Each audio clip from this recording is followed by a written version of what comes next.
Party అయితే మాత్రమే పిలవాలని rule లేదు. అప్పుడెప్పుడో వాజ్పేయి గారిని పిలిచారు కాబట్టి అదే చెప్తున్నా, విచక్షణాధికారాన్ని ఉపయోగించి అదే పదాన్ని వాడాను నేను కూడా. విజయశేఖర్ రెడ్డి గారు విచక్షణాధికారాన్ని ఉపయోగించి, విచక్షణాధికారం అంటే మీ అధికారం నా అధికారం కాదు, ఆయనకి ఇష్టానుసారంగా ఆయన పిలవచ్చు. మరి పిలిచే ఆస్కారం ఉంది కదా, ఎందుకని పిలవట్లేదు? మరి ఈయన ఎలా డిసైడ్ చేస్తాడు? కాదు సార్, ప్రజా తీర్పు వచ్చింది. ఒక్క నిమిషం సార్, ప్రజా తీర్పు వచ్చింది ఉందా అంటే ఆయన నిరూపించుకుంటాడు. అయ్యా నేను నిరూపించుకుంటానని చెప్తున్నాడు కదా ఆయన.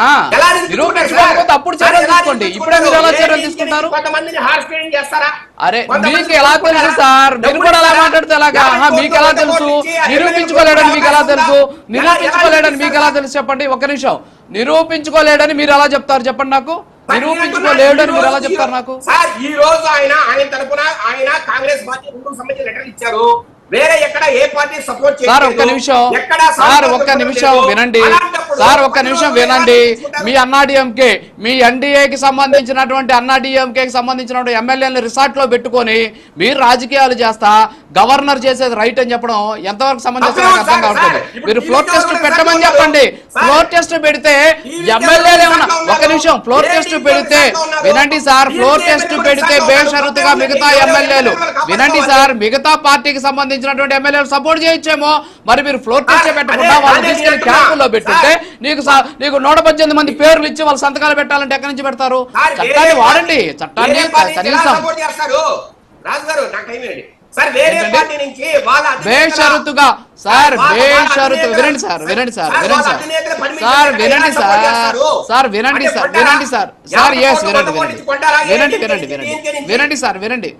సార్, మీరు గతంలో మీరు 2014 అధికారంలోకి వచ్చినప్పుడు తీసుకుని మంత్రి పదవులు ఇచ్చినట్టు కాదులే కానీ ఇది ఇప్పుడు చెప్తా వినండి. మీకు వాళ్ళు బేషరతుగా వాళ్ళు సపోర్ట్ చేస్తారు. వినండి సార్, మరి ఇప్పుడు ఫ్లోర్ టెస్ట్ పెట్టకూడదని రాజ్యాంగంలో ఉందా?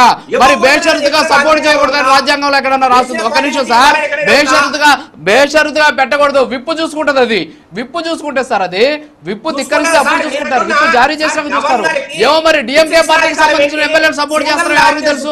డిఎంకే పార్టీకి సంబంధించిన ఎమ్మెల్యేలు సపోర్ట్ చేస్తారని మీకేం తెలుసు? కాదు సార్, డిఎంకే పార్టీకి సంబంధించిన ఎమ్మెల్యేలు సపోర్ట్ చేస్తారేమో, డిఎంకే పార్టీ అధినేత అందుకు సపోర్ట్ చేస్తాడో తెలియదు కదా.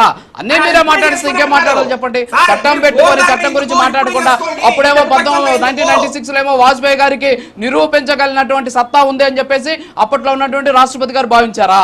ఇప్పుడేమో అలాంటి పరిస్థితి మీరు చెప్తారా? వినాల్సిందే. ఒక నిమిషం వినండి సార్. ఓకేనండి, మళ్ళీ మాట్లాడదాం. ఒక్క నిమిషం ఆగండి. టైం వేస్ట్ అవుతుంది. ఒక్క నిమిషం ప్లీజ్. రాజేశ్వర్ రెడ్డి గారు, ఇక్కడ ఇంకొక విషయం ఏంటంటే మనం వర్మ గారి గురించి మాట్లాడుకుందాం. వర్మ గారు వెళ్ళి నారా లోకేష్ని కలిశాడు. పీసీఆర్ ఒకసారి ఆ ట్వీట్ కూడా ప్లే చేయండి. నారా లోకేష్ని కలిసిన తర్వాత 3 రోజుల తర్వాత ఆయన ఒక ట్వీట్ చేశారు. ఏంటి అంటే, నారా లోకేష్ గారితో నేను మాట్లాడిన సందర్భంలో అన్నీ కూడా సర్దుకుంటున్నాయని చెప్పేసి ఆయన చెప్పినటువంటి పరిస్థితి. కానీ 3 రోజులకే చర్యలు తీసుకున్నటువంటి సిచ్యువేషన్. ఏంటి, ఏమన్నా ప్రెజర్ ఉందంటారా జనసేన నుంచి? ఎందుకని మీరే ఉంటారు, మీరే సమాధానం చెప్పాలండి. పవన్ కళ్యాణ్ గారికి బాగలేనప్పుడు చంద్రబాబు గారు వాళ్ళ ఇంటికి వెళ్ళారు కదా, అక్కడ వెళ్ళినప్పుడు అక్కడ